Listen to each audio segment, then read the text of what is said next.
For as long as I can remember, my family's company, Bright Tech, was a part of my life. My dad started it as a small electronics repair shop in a forgotten strip mall on the edge of town. It wasn't glamorous, but it was his pride and joy. Even when money was tight and customers were scarce, Dad poured everything he had into that shop, always telling us, "This is for the future." Growing up, my older sister, Amanda, was the star of the family. She was the straight-A student, the one who went to an Ivy League school and had professors calling her brilliant. I wasn't anything close to Amanda. While she was off impressing the world, I was at home, helping Dad fix old computers and reading coding manuals late into the night. I didn't mind being the quiet one. I liked the shop. I liked the potential I saw in it, even if no one else did. Amanda never missed an opportunity to remind me I was wasting my time. "You could do so much more, Julia," she'd say on her visits home. "This shop? It's small potatoes. You're capable of something big." But while Amanda was studying corporate strategy and climbing social ladders, I was learning how to spot actual problems and solve them. I taught myself programming while attending a local college and working at Bright Tech on weekends. I didn't need lectures on theoretical business models. I had real-world issues right in front of me. In my final year of college, I developed a simple but effective inventory management tool for small businesses. It wasn't flashy, but it worked. It was intuitive and affordable, exactly what local businesses needed. When I showed it to Dad, he looked skeptical. "I don't know, Jules," he said, running a hand through his graying hair. "This shop is about fixing things, not software." But I wasn't deterred. I convinced a few local clients to try it, and within weeks, we started getting orders for licenses. The day Dad saw the sales numbers, he finally cracked a smile. "Maybe you're onto something," he said. Hearing those words felt like winning the lottery. For the first time, I thought maybe he saw me as more than just his backup at the counter. After graduation, I dove headfirst into the business. I started refining the software, adding features, and building relationships with clients. Bright Tech began shifting from a repair shop into a tech company almost without us realizing it. We expanded into new spaces, hired a small team, and launched more products. It wasn't easy, far from it. I worked 16-hour days, living on takeout and caffeine, while Amanda sent us postcards from her corporate internships in Singapore and Paris. The turning point came when Bright Tech landed its first big corporate client. That deal pushed us past $1.2 million in annual revenue. I remember sitting in my tiny office late one night, staring at the number on the screen, my heart racing. It felt surreal. The company was growing in ways I'd only dreamed of, and it was all because of the work I had put in. Then Amanda came back. It started innocently enough, a phone call saying she was thinking of moving home. "I've been reflecting a lot," she said, "and I realized how much Dad's business means to me. Maybe it's time I got involved." When she showed up at our family dinner a week later, fresh off a flight from New York, she looked like she'd stepped out of a magazine. Designer dress, perfect hair, the works. Over dessert, she announced her plan. "I've been following Bright Tech's success," she said, her voice dripping with practiced sincerity, "and I think it's time I joined the team. With my experience, I can take the company to the next level." Dad's face lit up. "That's fantastic, sweetheart. We could use someone like you around here." I froze, my fork suspended in midair. The company wasn't some neglected family heirloom. It was something I had built, brick by brick. But as I looked at Dad's beaming face and Amanda's confident smile, I swallowed my frustration and said nothing. Within a month, Amanda was installed as co-CEO. Dad said it was the best of both worlds, me handling the technical side, Amanda leading the business strategy. I told myself it could work, that having her around might even be helpful. But deep down, I knew better. Amanda came in like a whirlwind, changing everything without bothering to learn the first thing about how the company actually worked. She loved giving speeches, attending conferences, and hosting glamorous networking events. She took over our marketing and investor relations, turning Bright Tech into her personal brand. Every time we rolled out a new product or signed a major client, Amanda was the one standing in front of the cameras, taking credit. At first, I told myself it didn't matter. The company was thriving. Revenue climbed past $6 million, then $10 million, and by the time we hit $60 million, BrightTech was being talked about as one of the fastest-growing tech companies in the region. But the more Amanda built herself up as the face of BrightTech, the more she pushed me into the background. It wasn't just frustrating.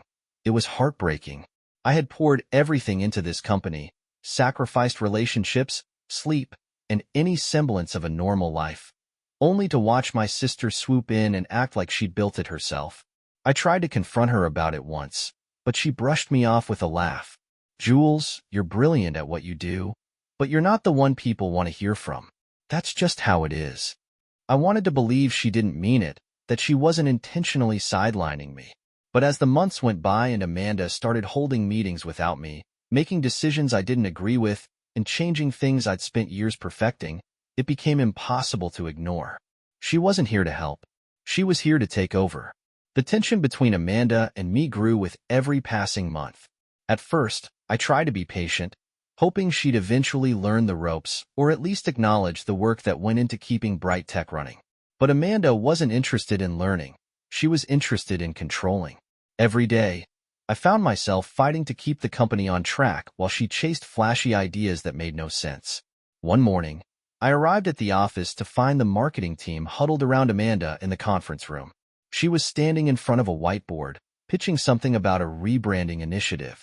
The BrightTech logo was crossed out, replaced with a sleek, corporate design that looked nothing like us.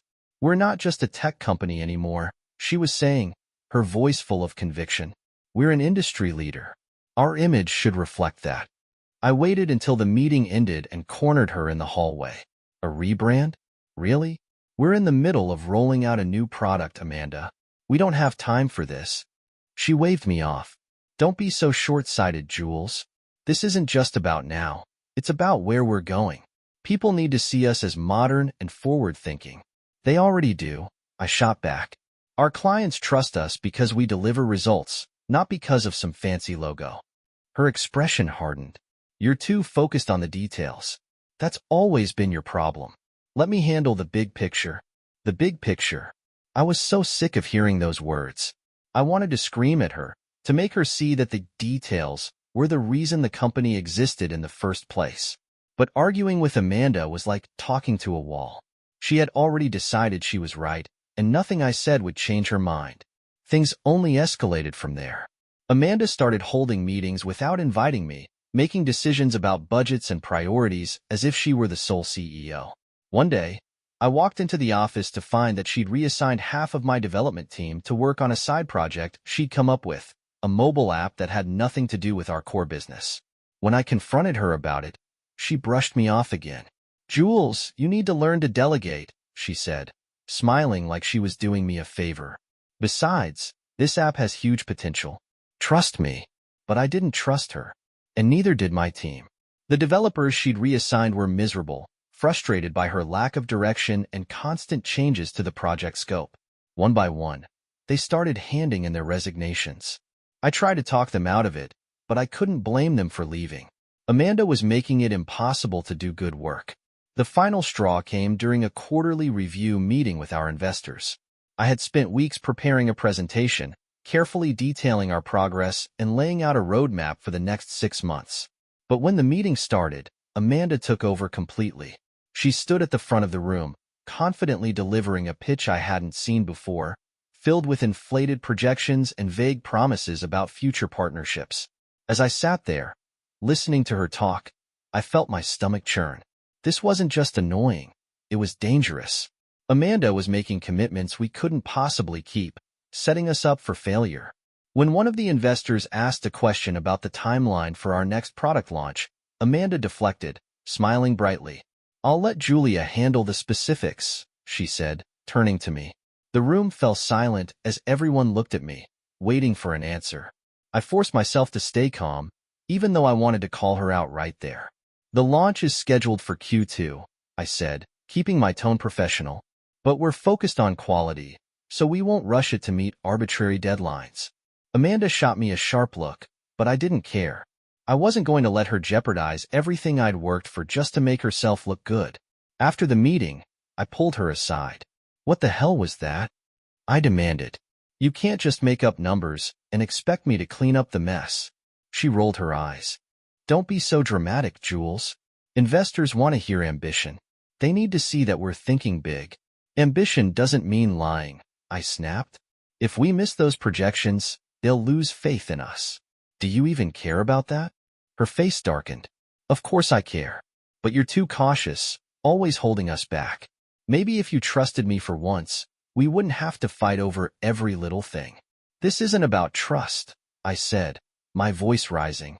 It's about reality. You can't run a company on image alone, Amanda. You need substance. She didn't respond, just turned and walked away, leaving me standing there, seething. That night, I sat in my office long after everyone else had gone home, staring at the stack of reports on my desk.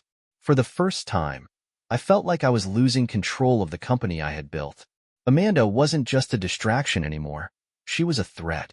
And if I didn't do something soon, BrightTech wouldn't survive her leadership. I spent the next few weeks walking a tightrope, trying to keep the company afloat while Amanda continued her reckless power plays. Every day brought a new headache, missed deadlines, frustrated employees, confused clients. The worst part was that Amanda didn't seem to notice or care about the chaos she was causing. To her, everything was just another PR opportunity. One morning, I arrived at the office to find an email from her waiting in my inbox. The subject line read, "Exciting announcement, new direction for BrightTech." My stomach dropped. I opened it and skimmed the contents, my disbelief growing with every word. Amanda had unilaterally decided to launch a new initiative, a subscription-based platform for AI-driven small business solutions. She had already contacted the media, scheduled interviews, and promised a beta release within 3 months. 3 months. I slammed my laptop shut and marched to her office. She was on a call, laughing with whoever was on the other end, but I didn't care. I knocked once, then opened the door. She looked up, surprised. "Jules, can this wait? I'm in the middle of something." "No, it can't," I said, stepping inside and closing the door behind me. "What the hell is this?" I held up my phone, the email glaring back at me like a taunt. Amanda sighed and muted her call. "It's the future of BrightTech," she said, like it was the most obvious thing in the world. "AI solutions are where the market is heading, Jules. We need to capitalize on that. Do you have any idea what you've just done?" I asked, barely able to keep my voice steady. "We don't even have a prototype, let alone a team to build this in 3 months. You're promising something we can't deliver." She waved a hand dismissively. "Relax. We'll figure it out. You're a genius, remember? You can handle the technical side." I stared at her, stunned by her arrogance. "Amanda, this isn't a game. If we don't meet those promises, we'll lose clients, investors, everything. You're putting the entire company at risk because you wanted to make headlines." Her expression hardened. "What I'm doing is giving this company a future. You're the one who's stuck in the past, clinging to your precious core products like they're sacred. Sometimes you have to take risks, Jules. That's how you grow." "No," I said, my voice rising. "That's how you burn everything to the ground." She rolled her eyes and turned back to her computer. "I don't have time for this. Either get on board or stay out of the way." I left her office shaking with anger. For years, I had tried to work with her, to find common ground, to believe that she cared about BrightTech as much as I did. But now, it was clear. Amanda didn't care about the company. She cared about herself, about her image, about her own ambition, and she was willing to destroy everything I'd built to feed it. That evening, I stayed late, poring over financial reports and project timelines. I needed to understand exactly how much damage Amanda had done and how much time I had to fix it. As I worked, a knock at the door pulled me out of my thoughts. It was Greg, one of my senior developers. "Got a minute?" he asked, stepping inside. "Of course," I said, motioning for him to sit. He hesitated, then said, "Look, I don't know how much longer I can do this. Half the team feels the same way. Amanda keeps pulling us in different directions, and it's impossible to get anything done. People are burnt out, Julia. They're talking about leaving." I closed my laptop and leaned back in my chair, the weight of his words sinking in. "I know," I said quietly. "I'm trying to fix it. Just give me a little more time." Greg nodded, though I could see the doubt in his eyes. "I hope you can. Because if something doesn't change soon, there won't be a team left to fix anything. After he left, I sat there in the dim light of my office, grappling with the enormity of the situation. Amanda had taken control of the company in every way that mattered. She had the board's ear, the investors' trust, and the media's attention.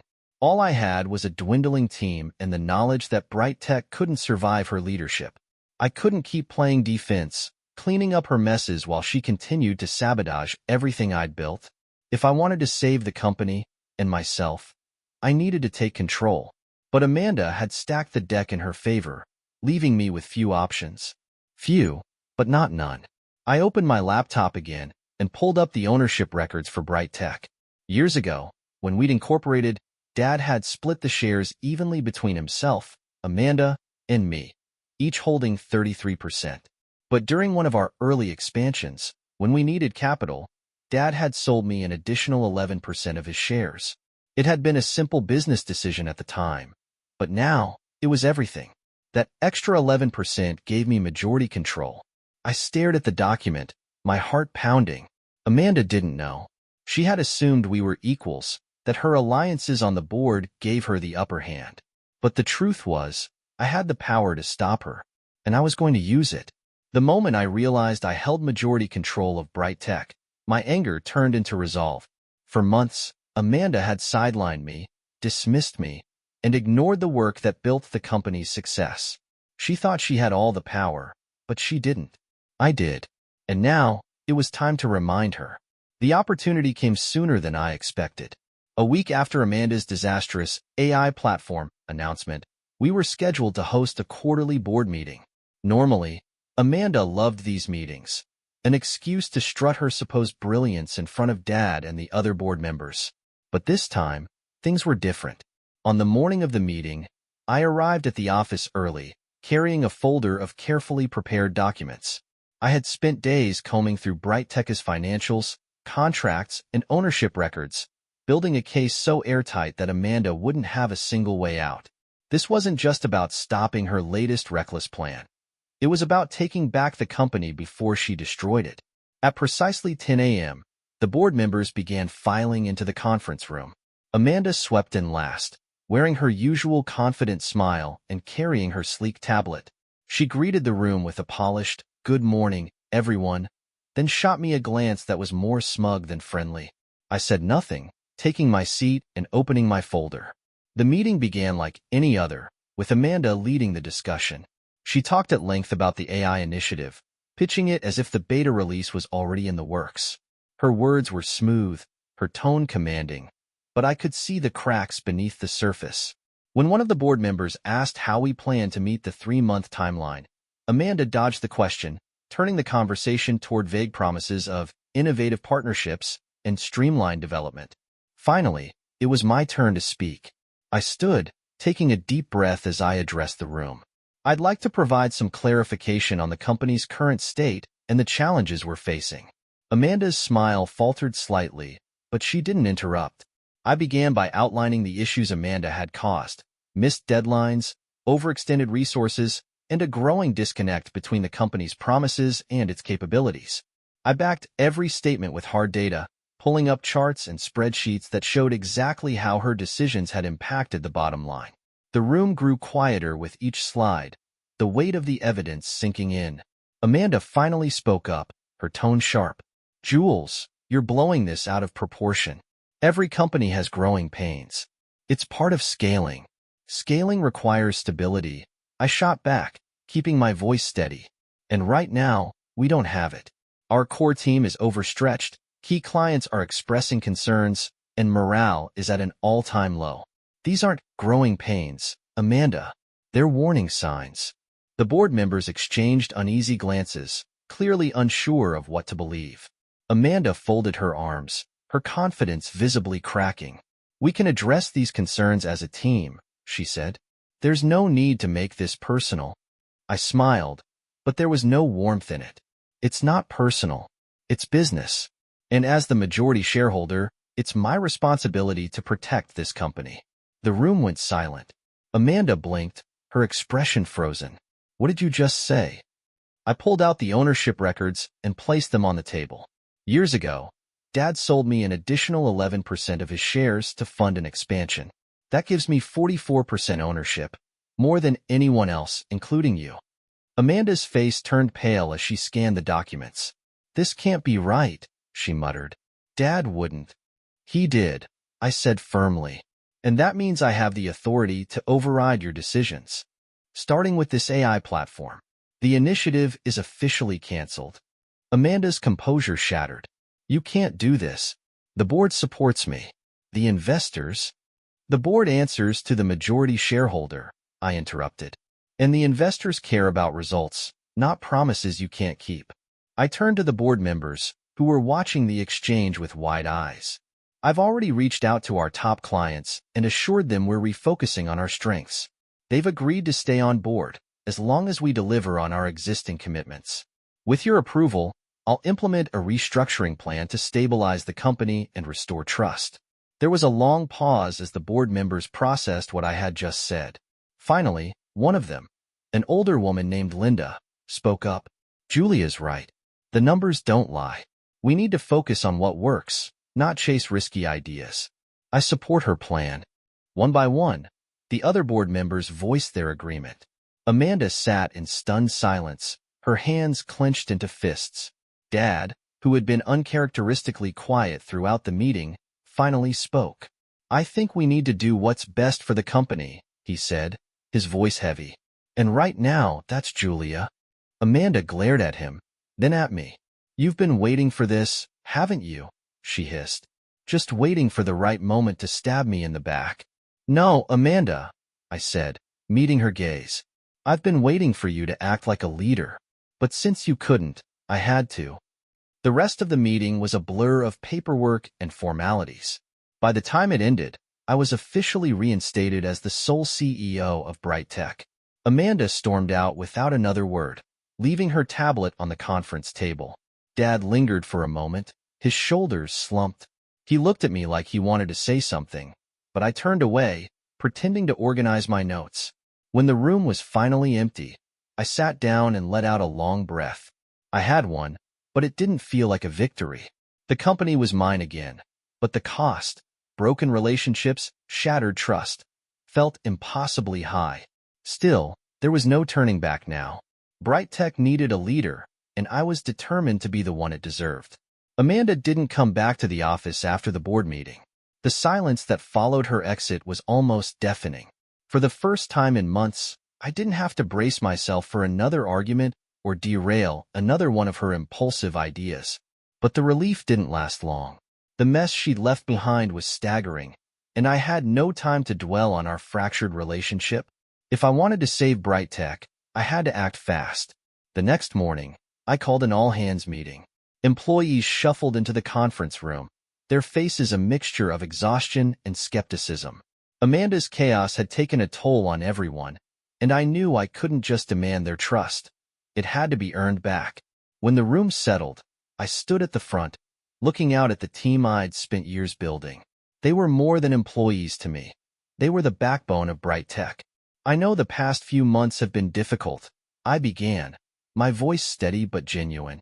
There's been confusion, uncertainty, and a lot of decisions that didn't make sense. That ends today. I paused, letting my words sink in. As of now, we're refocusing on what made Bright Tech successful in the first place, creating reliable, innovative solutions that meet our clients' needs. The AI initiative is canceled. Our priority is delivering on the projects we've already committed to and ensuring our clients feel supported.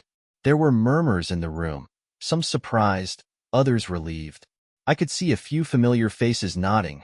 Greg, my senior developer, gave me a small thumbs up from the back of the room. I won't lie to you, I continued. Rebuilding trust will take time, both internally and with our clients. But I believe in this team. I believe in what we've built together, and I know we can get through this. If you have concerns, questions, or ideas, my door is always open. We're in this together. The meeting ended with cautious optimism. People lingered in small groups, talking quietly, but the energy in the room felt lighter. It wasn't much, but it was a start. Over the next few weeks, I threw myself into the work. I met with every department, listening to their frustrations and brainstorming solutions. I personally called our top clients, assuring them that BrightTech was stable and committed to delivering results. Most were understanding, though some needed more convincing. One particularly frustrated client told me, "If you pull off what you've promised, we'll stay. But this is your last chance, Julia." I couldn't blame them for their doubts. Amanda's overpromises had shaken their confidence, and I knew that rebuilding that trust wouldn't happen overnight. Still, I was determined to prove that BrightTech wasn't just a company. It was a partner they could rely on. Internally, the biggest challenge was rebuilding morale. Amanda's mismanagement had left many employees disillusioned, and some had already left. Greg's warning from weeks earlier still haunted me, but I refused to let more of my team slip away. I met with each employee individually, asking them what they needed to feel supported. Some wanted clearer communication. Others needed assurances about job security. One developer, who'd been considering an offer from another company, told me, "I just want to feel like my work matters again." "That's my job now," I told him, "to make sure you never doubt that again." Slowly, the atmosphere in the office began to shift. Meetings felt more focused, deadlines became realistic, and the endless scrambling to keep up with Amanda's whims came to an end. BrightTech was stabilizing, but I knew the hardest part was still ahead. One afternoon, as I was wrapping up a call with a client, Dad stopped by my office. He hadn't said much since the board meeting, but he'd been hovering around the edges, watching me with a mix of pride and regret. This time, he stepped inside, holding a small box. "I thought you might want these," he said, placing the box on my desk. I opened it to find old photos and documents, snapshots of BrightTech's early days. There was a picture of Dad standing in front of the original repair shop, a wide grin on his face. Another showed me as a teenager, hunched over a workbench, a soldering iron in hand. "I kept these to remind myself where it all started," Dad said, his voice quiet. "But somewhere along the way, I lost sight of that. I let myself believe that Amanda had all the answers, that she could take us further than you ever could. I was wrong." I looked at him, unsure how to respond. Part of me wanted to forgive him, to let his words erase the months of disappointment and betrayal. But another part of me couldn't forget how he'd sided with Amanda when it mattered most. "I'm trying to make things right," he added. "I know it's not enough, but I'm proud of you, Jules. Always have been." His words hung in the air, heavy with unspoken apologies. I nodded slowly. "Thanks, Dad," I said, my tone neutral. He left shortly after, and I sat there, staring at the photos. They reminded me of everything BrightTech had been and everything it could still become. But they also reminded me of the price I'd paid to get here. By the end of the month, we started seeing the results of our efforts. Clients who had been on the fence decided to stay, and a few even expanded their contracts. Revenue began to stabilize, and new inquiries trickled in. BrightTech wasn't back to where it had been, but it was on its way. As for Amanda, she stayed quiet. I heard through mutual connections that she'd moved to the West Coast and was working with a startup, though the details were vague. Part of me wanted to reach out, to see if we could salvage some semblance of a relationship. But every time I considered it, I remembered her words during the board meeting, the venom in her voice when she accused me of betrayal. Not yet, I told myself. Maybe someday, but not yet. For now, I focused on what mattered. Rebuilding BrightTech into something stronger, something sustainable. It wasn't just about fixing the damage Amanda had caused. It was about proving, to myself and everyone else, that the company could thrive under my leadership. And it was about making sure no one ever underestimated me again. As the months went by, BrightTech started to feel like itself again. The frantic chaos Amanda had left in her wake was replaced with steady progress. Deadlines were being met, clients were satisfied, and for the first time in a long time, the team seemed genuinely optimistic about the future. But the road to recovery wasn't without its challenges. One of the biggest hurdles came when a prominent investor requested an in-person meeting. It wasn't a request, really, it was a demand. Charles Bennett, a gruff but shrewd venture capitalist who had supported us for years, wasn't fully convinced that BrightTech was back on track. He wanted reassurance, not just in words but in numbers. When I arrived at the meeting, he was already seated, his arms crossed and his expression unreadable. Julia, he said as I sat down, I'm not going to sugarcoat this. Your company's had a rough year. Some of my colleagues think I'm crazy for sticking with you this long. I didn't flinch. I understand, Charles, and I appreciate your patience. I came prepared to show you exactly why BrightTech is worth your investment. For the next hour, I laid out everything: our financial recovery, the progress on our current projects, and the measures I'd put in place to ensure stability. I showed him detailed plans for our next product line, one I'd been quietly working on for months with the team. It was ambitious but realistic, designed to build on our strengths while addressing a growing demand in the market.